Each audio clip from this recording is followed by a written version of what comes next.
What's going on, everybody? Diggery321 here, welcome you back to another video. So instead of me doing my long-winded intro and all of that, let me just cut straight to the point. I am doing Cuphead, and for those who are unfamiliar with Cuphead, Cuphead is one of those games that's well known for its insane difficulty from across platforming and boss fights. For those who are familiar with the channel, I actually did try to record Cuphead every once in a while, and Okay. I'm actually about to die! Yo, look at the bee. Look at the bee. What be? Are you serious? After I stopped trying to record it, I decided to stream the game live on twitch.tv/DesGamer. You can check me out there. Cuphead is actually one of the games I started playing for one of my first real Twitch streams, so it's a little bit of a callback to what I used to do, and decided, hey, why not? Let's sit down and try to get all A+ and Pacifist Rings. About A+ rings, but that's basically you just perfecting the boss and or stages. Each stage has its own type of grading system depending on like how fast it took for you to beat the level or boss, how many hits it take for the perfect ring. You can't take any hits, mind you. How many specials you use, how many parries you hit, how many coins you find. Well, the coins don't count for the grading system, but I still got all the coins anyways because 100% is like what I live for. And for Pacifist, which is P ranking level, that's basically you going through the running gun stages. They only happen in the running gun stage, so don't worry about trying to beat the boss without hitting it, because that's impossible. Pacifist Rings basically is just you going through the running gun stages without killing a single enemy. I think some things you can parry, and it might count you as killing the enemy. I actually haven't tested it out myself because I didn't want to risk ruining the run. But if anyone can correct me with that, I would be happy to know that that's a thing or not, and that I didn't ruin it. The running gun stages are the places where you actually get your coins, aside from the tutorial and talking to the apple on the bridge. After you get your coins, go ahead to the shop to get smoke bomb and coffee. Smoke bomb is actually really useful if you want to make your dash have invincibility frames, and the coffee basically auto charge your super meter, so you can basically use your specials much faster than you would when you're fighting like any other boss in the game. You don't really need these, but they are really helpful if you want to have like an easier time. It's really nice to have both of these things. But anyways, let's start our adventure. Starting off in Inkwell Isle, we have the first world, Inkwell Isle 1. Forest Follies is your first running gun stage and is actually pretty difficult for the first level. The only thing you really need to worry about in running gun levels is just running through, making sure you don't get hit by enemies, making sure you got all your parries and coins, and that's basically just it. Running gun levels are basically they're just that right there. Even though you do need to play through lots of running gun, or all the running gun stages twice, just because you want to go for A+ and then Pacifist run.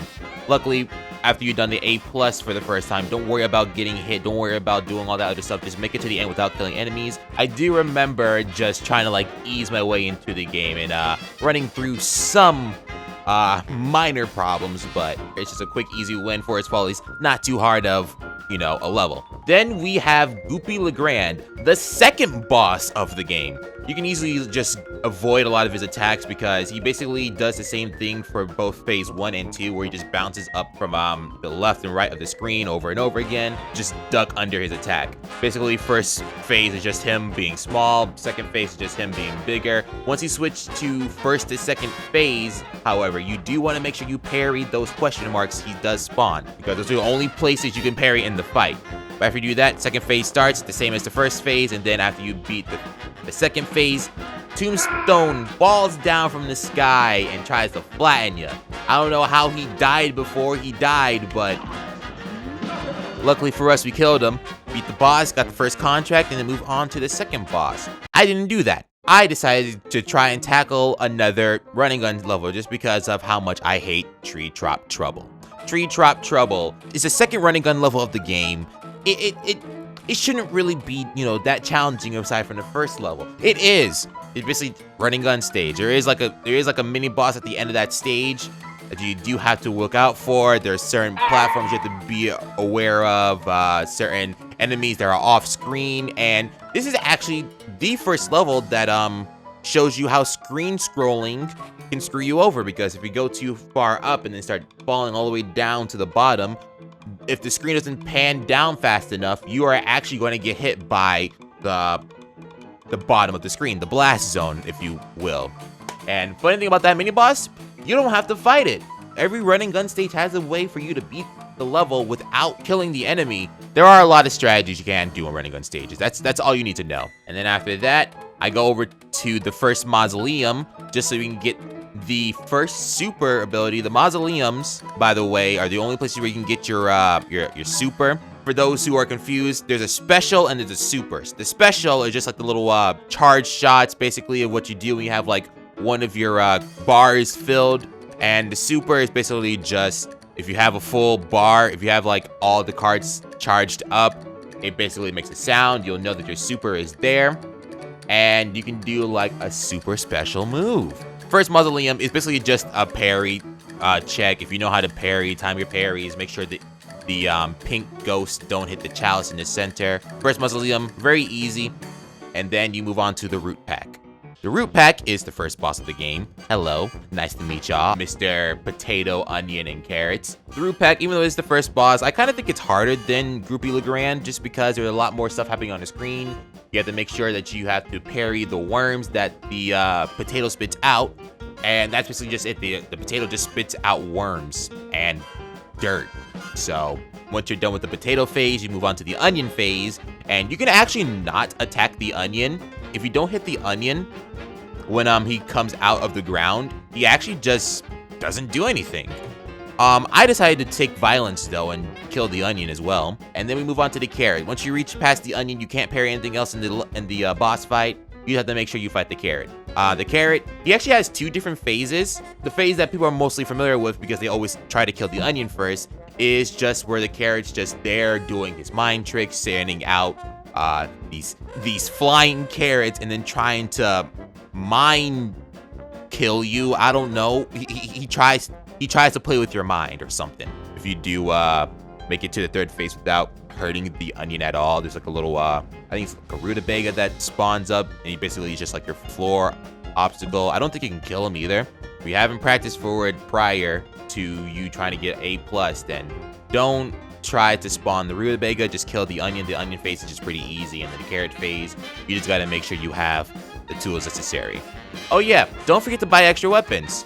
We got the pea shooter, we got the spread shot, we got the lobber, we got the boomerang, we got the charge shot, the chaser. Those 6 weapons are essential to your playstyle. I just picked the ones that I think is most beneficial for me to like make it past through certain bosses. Once you move on to Ribby and Croaks, you basically move on to Bullet Hell the game, Bullet Hell the boss fight. We haven't even gotten to the real Bullet Hell boss fights yet. Ribby tries to shoot like little mini Hadokens while Croaks spits out fireflies. Pretty easy to dodge. After the first phase, Ribby decides that this strategy isn't working, so he decides to spin on over to the other side of the screen, and Croaks decides to show him a better spin option and turn himself into a living fan. So basically, it's just the same thing.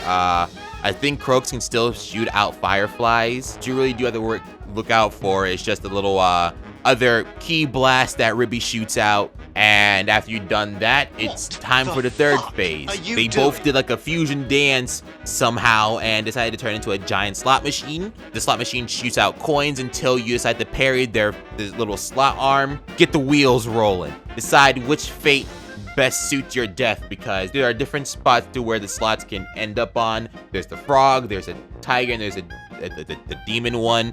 If you're lucky enough, you'll just get like the easiest ones over and over again.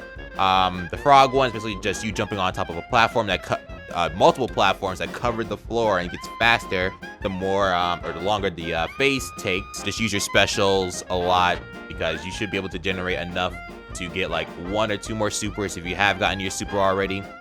Show them who has the better spin, and then move on to Hildeberg. Oh, I just want to say that the bullet hell plane sections of this game, they're my weakest points. I am not good at them at all because I play a lot of other bullet hells with smoother aerial controls. But even so, it is difficult, and Hildeberg is known for being the newbie killer. You get brought into plane sections. You have to do a little tutorial at first because the game wants to show you like how to play, of course. So just do the tutorial. You can skip it easily just by going to the bottom right of the screen, confirming it. Hildeberg has many different phases. She has 3 different forms between her phases. Well, 5 if you count like her blimp form, and then the 3 random forms she can get, which can be Taurus, Gemini, or Sagittarius. Her blimp form is actually not even that hard to avoid. She gets like more and more projectiles as she switches between phases. It starts off with the blimp, and then she switches to Taurus. Taurus, being the bull that it is, decides to thrust you with the giant horns on its head. Then she moves back to a blimp. She gains the power of tornadoes and starts to laugh at you more and more as the fight goes on. And then after that, we move on to Gemini or Sagittarius. Geminis are the twin sun ladies that praise the sun while the sun tries to kill you. Sagittarius, the crossbow horseman. He shoots arrows and stars. That's basically it. But after you're done with the 2 zodiac phases she goes back into a blimp. She gets angry, decides to turn completely crazy, and turns into a giant moon. There's UFOs that spawn. She shoots stars. Make sure to watch out for the UFOs. There are 2 different UFOs. The red one fires like right when you're under, and the brown one fires right before you move under it. So after you're done with that phase, that's basically just it. She doesn't really get that much harder. You do have to make sure you're not too close to her though, because if you're too close, she will sometimes shoot out her face because she's a robot moon. Again, don't understand how that works, but whatever.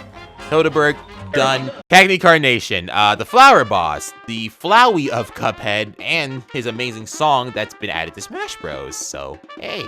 He mostly just shoots pellets throughout his like first and second phase. He shoots out pellets. He will start to become a little bit more aggressive with his projectiles and summon seeds and a weird like rabbit thing. I don't know what that is. He shoots seeds at you. Be careful of the seeds. You can dodge the bunny rabbit looking one, and if you see him charge up, that means he's going to do like a full frontal attack using his face and everything. But that's not all that he's good at expanding, because in his last phase, he decides to go full on growth spurt and spread his roots throughout the ground, try to attack you on the top platforms. Pretty easy to dodge. You can't shoot the flowers that he spits out, but there are pink ones you can parry, and after you get done with that phase, you're pretty much done with the boss fight. That was it for World 1. World 1 is complete. And after you beat World 1, you get the most amazing song in the game.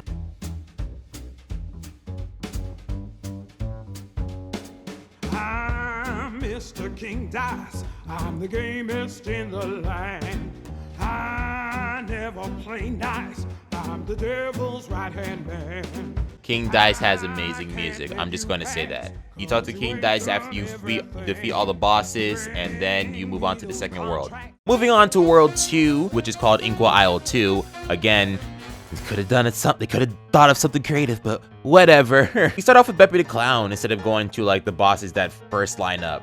So Beppy starts off with his bumper card. He tries to ram into us over and over again, but luckily for us, we have the amazing smoke bomb to dodge past everything. You do want to look out for those ducks on the top there, because some ducks actually have like, I don't know, they're like little light bulb that they can drop, and it actually does like leave like a little bit of a flame on the floor. The sooner you move past the first phase, you can move on to the next one where Beppy crashes and then turns into a giant balloon man. You do want to look out for the little roller coaster and a dog balloon. And this is where I usually use this spread shot right here, just because there's just so much stuff to move onto the screen, and the dog balloons actually don't have that much health.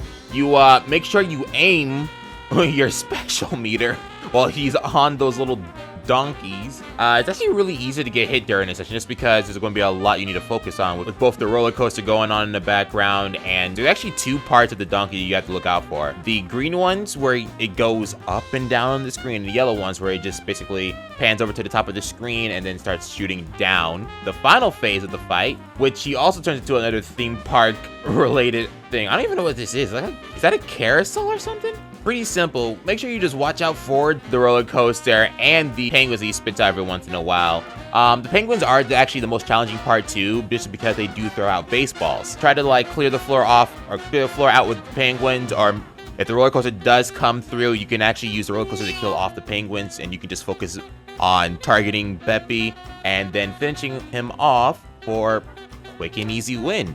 Not easy at all. This actually took me a couple of tries.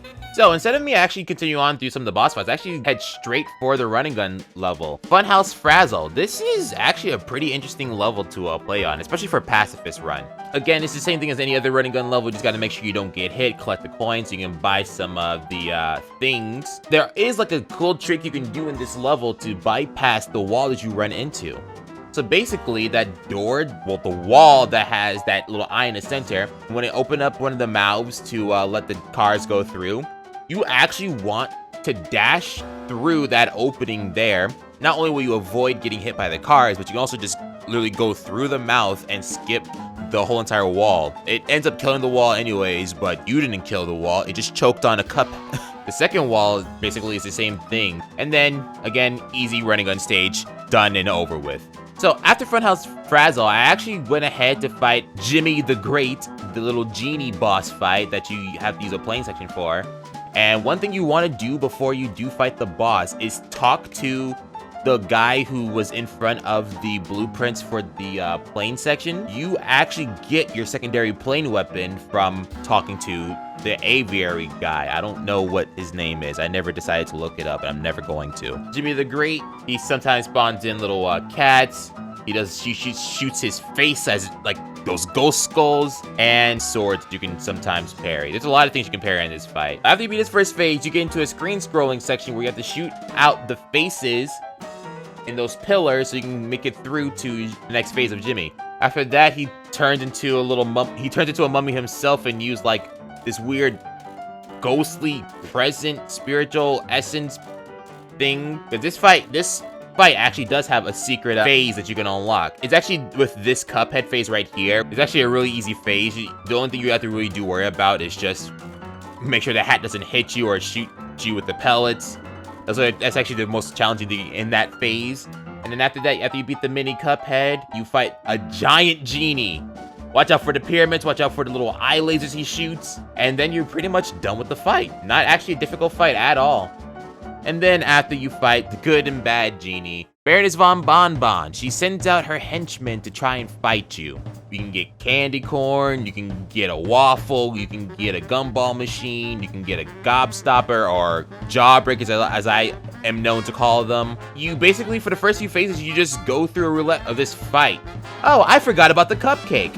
Yeah, the cupcake's an enemy too. Once you move on to the second and third phase, there's going to be a lot more you have to worry about on the screen, like the jelly bean spawning in, and then like the shotgun that Von Bonbon shoots at you. And once you reach the final phase, her her castle seems to come to life and try to chase you. You can basically just jump over Bonbon's head. It grows back for some reason. I don't know if you can parry it. Her head is pink, but I don't know if you can actually parry it or not.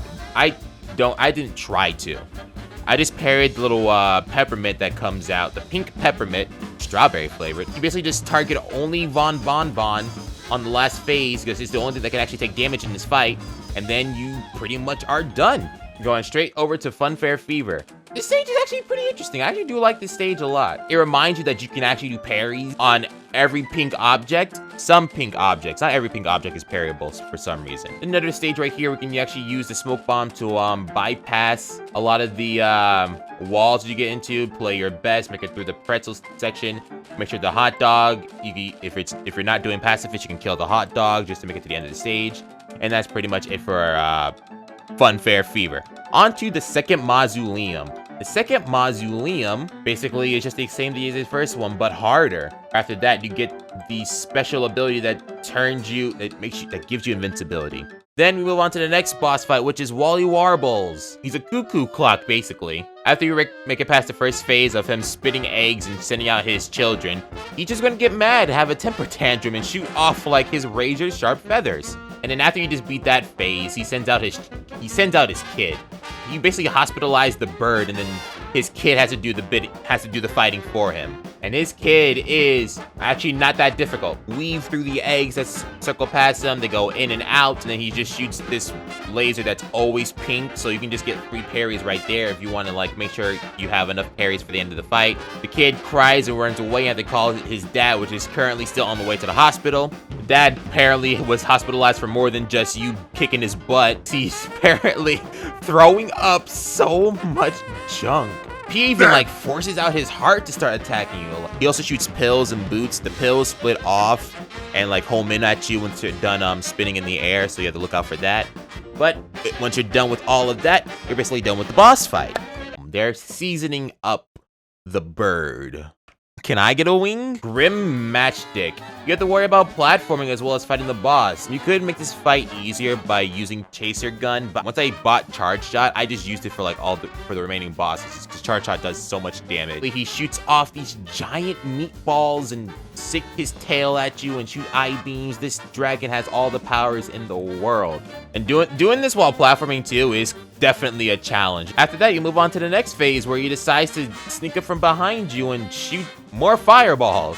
And this time the fireballs are actually sentient. He has a marching parade of fire. I think the fire actually jumps to where you're going to be at instead of where you are at. So be careful of that. But after you're done with that phase, you move on to the final phase where he shows his genetics of him being related to Hydra. Make sure you watch out for one of the heads, because one of them will turn into a flamethrower and just fire at you. He also shoots off these little lava bubbles that if you shoot them, they split off into multiple parts. So you just gotta dodge. You just gotta dodge. And after you beat the boss fight, go ahead, use your broken controller to guide you over to King Dice and move on to World 3. So, after I was done fixing my controller, I decided to start off World 3, Inkwell Isle 3, at Captain Briny Beard. This is actually a pretty interesting boss fight because you don't have all of the screen to work with, kind of like how you didn't have all of the floor to work with in Grim Matchstick's boss fight in the second world. He does some abuse to like this random octopus you found off the ground, and there's also this barrel that tries to crush you after it passes over you, after you pass under it. The ship will start shooting stuff at you too. I think this happens in the later phases, but you want to look out for the cannonballs. You want to look out to when Briny Beard gets tired and calls in for reinforcements, because you call in. Is there like a dog of the fish, or dog of the ocean? I don't know, but they do be dogging. So not only will he call a dog, but he'll also try to call like call in a shark that attacked from the left side of the screen. You can actually shoot the shark to make it move back to the left side of the screen as well. After the attempts of Briny Beard doesn't work, you actually get to fight his ship, which is actually a giant whale. I don't understand how the ship was at first a ship and then, well, I guess paint and stuff. But the thing has teeth. This ain't no ship anymore. This is just a sea creature. Got a big old teeth, got a uvula. Briny Beard over here is drowning in the distance. Then giant laser beam that you can actually parry on. I never risk parrying it just because, you know, it's a hitless run, and if I do mess up, then I'm gonna start the run over. Or start the fight over. So phases aren't actually too hard to learn, so you definitely find yourself adjusting to the boss really fast. And then I decided to play a running gun stage. Perilous Piers. Yeah, there's a lot of stuff happening on the screen. What's really difficult on this stage is the last section of the stage, since this is actually one of the few levels in the game that actually doesn't block you from beating the level with a wall. Instead, they block you with an auto-scroller. But before the auto-scroller, you have to deal with Larry the Lobster that has Zeus powers. Then you deal with the last part of the stage. And you would have to deal with the auto-scroller. You're on like this weird squid octopus-like thing that has an anchor stuck inside of its head. And you have to parry off of its head to shoot the boulders. But if you're doing a pacifist run, you have to actually watch out for the shrimp that comes out of the sky. You can't kill those things or you won't be considered a pacifist at all during this run. After you get past that auto-scrolling section, you're pretty much done with the level. It's not easy. It's difficult. I spent 30 minutes on this level. But after this level, you do get to one of the mausoleums around the area. After you beat this mausoleum, you get the last super attack, which basically is you turning into a giant macho man and going crazy. I can't describe it. I have to show you guys it. Rumor Honey Bottoms. Top to bottom scrolling level. You have to watch out for the bottomless pit, aka the hot honey. And the first thing you have to do is fight this cop. Make sure he doesn't hit you too much with the law. I don't know what joke I can do here. But after you're done with the cop and the worker bees that shows up every once in a while, you have to fight the queen herself.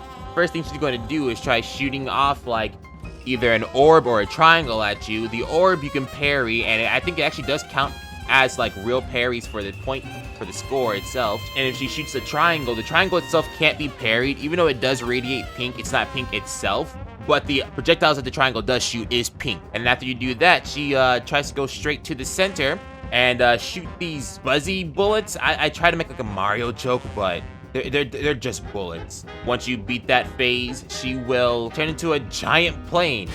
I don't know what B joke there it is, but I'm not laughing because this phase is kind of difficult. She covers up the bottom of the screen, so you actually have to make sure you don't I killed her. But no, the final phase, she turns into a giant plane and she covers up the whole entire bottom of the screen shooting these fists. And then every once in a while, she move over to one side of the screen preparing like a giant arm saw attack. In one of the runs, I managed to like beat her without that much problem. And honestly, I was kind of mad. But after the boss fight, we move over to Rugged Ridge. I tried being funny and tried doing Pacifist first, but then basically just put you to test a lot of platforming. You got these little tiger guys, these tiger rocks you can go ahead and like dash over if you want. You actually don't have to waste your time shooting them. There are a few auto scrollers in this level though. You got the auto scroller where you're on this platform that basically like an elevator. And after you do that, you find like these gimmicky walls that you can basically just carry over instead of killing. Go ahead and go find yourself into another auto scroller, which you're faced with this indestructible ogre troll thing. This section right here is just way too easy for you to like mess up. So I don't know what the ogre does. I think he just trips over his own foot and then dies. That was Rugged Ridge and the last running gun section. It's literally just the last pacifist level you can do. And all we have to do now is just make it through the rest of the game without getting hit. This is where the true focus begins to come out. And what I mean true focus, I mean pain, because I decided to do Dr. Carl's robot. The true bullet hell that it is, another newbie killer. And this took me quite a lot of time. I actually tried to form a strategy during the first phase because there's just so much you need to do in the first phase. Once you break an area on the robot's body, it basically opens up a new attack that the robot has. And like the boss itself actually doesn't take damage until its heart is exposed.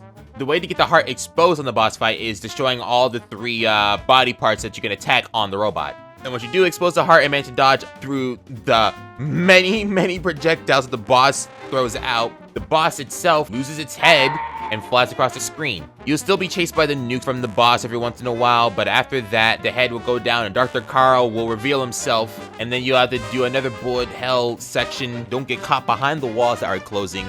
And you have to make sure you avoid his diamond or his gem.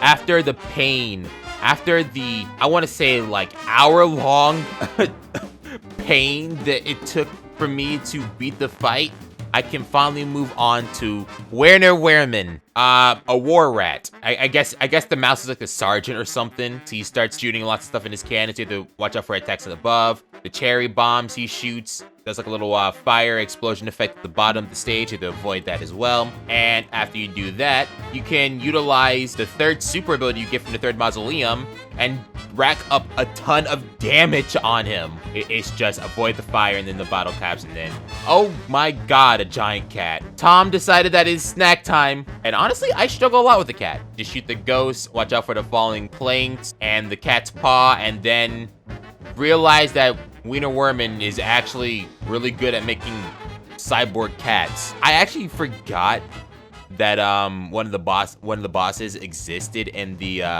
3rd world. Cala Maria. This boss sucks. She likes to call in lots of reinforcements. You got the turtle that basically shoots spikes at you, or just cannon that splits off into spikes. There's a seahorse that comes up that basically pushes you to the top of the screen. Oh yeah, I forgot to mention, you can only attack her head. You move on to her witch phase where she becomes like a literal Medusa. If she decides to turn you to stone, you actually have to mash at your controller to make sure you don't stay in the petrified state. After that phase, she basically turns into a head herself because her head basically is the only living thing it's the only thing that's alive apparently. I don't know what's with this game and making characters headless. Just watch out for the petrification. Make sure you line yourself up to where you don't get hit right after you get petrified, because that's how a lot of people actually do lose a lot of their hitless runs. Just position yourself right, and then you're just pretty much good for the entire fight. And after Cala Maria, we go into another boss fight that I forgot about. Sally's stage play. Playing out the wedding. Watch out for a little foot dive attack. Just do enough damage.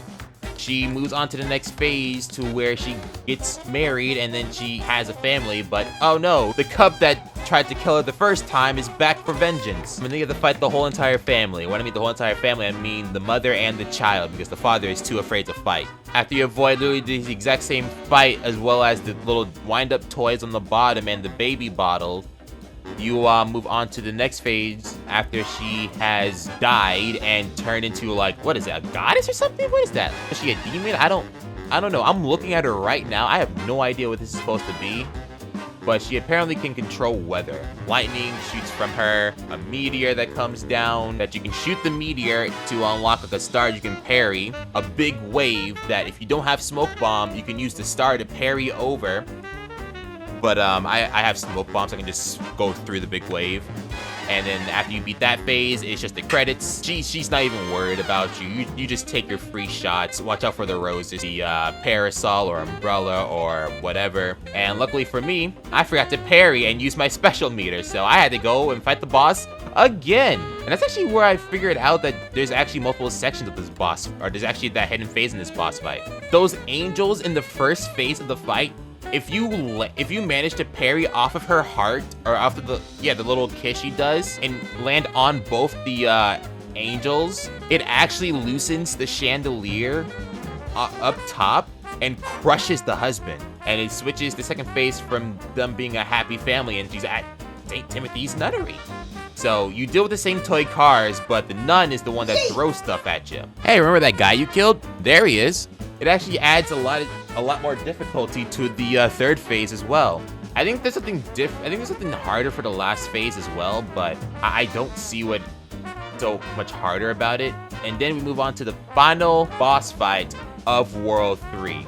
So the Phantom Express, we fight a ghost train, and my microphone decided to act stupid. And after starting phase, we start off with like this ghost, and we have another boss fight that actually restricts our movement. We're stuck on this little cart right here that we have to make sure that the pumpkins up top don't drop the soap and parry the cart for us. You can kill the pumpkin ghost and make sure not to jump into the boss fight. That's also a thing too. The skeleton phase of the boss fight, basically you still have to watch out for the pumpkins, but he will spawn in either one of 3 cards and the other 2 will be his hand. So one thing you really want to do is make sure that you set your cart to the center of the screen after every attack he does, because there's a cooldown on parrying the cart, and you don't want the cart to be on cooldown when you're trying to avoid the attack. And then you can move on to the third phase of the fight. Just 2 heads that have the magic power of electrocution, and the pumpkins being replaced by ghosts being spout out these little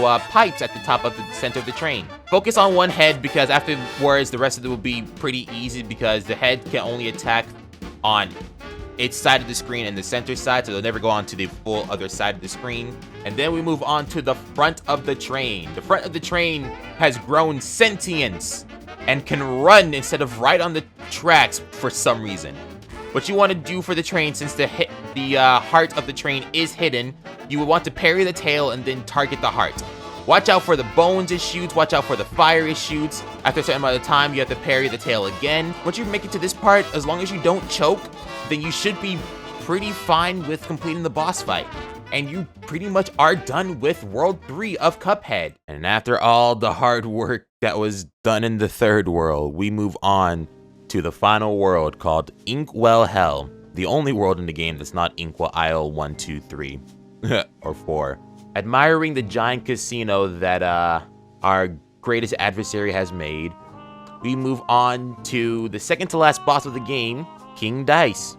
On the screen, you see a roulette table, and King Dice starts off the boss fight with actually not being a boss, but giving you a dice to roll. The dice will roll over 1, 2, 3, 1, 2, and 3, and you have to choose which number you want to parry on to activate the first mini boss of the multi-parted section. If you do it right every single time, you can do at least 3 mini bosses before you actually fight King Dice himself. Originally, I didn't want to explain every single bot or mini boss there is and just cover just the ones I've fought. But I've at least fought every mini boss except for number 7. So Piruletta, I'm sorry, but you won't get to see the light of day. But I'll at least say the bosses in order for like the way I fought them and not like the number they are on the roulette table. So with me trying to remember how the timing works, we're going to be starting off with Tipsy Troop.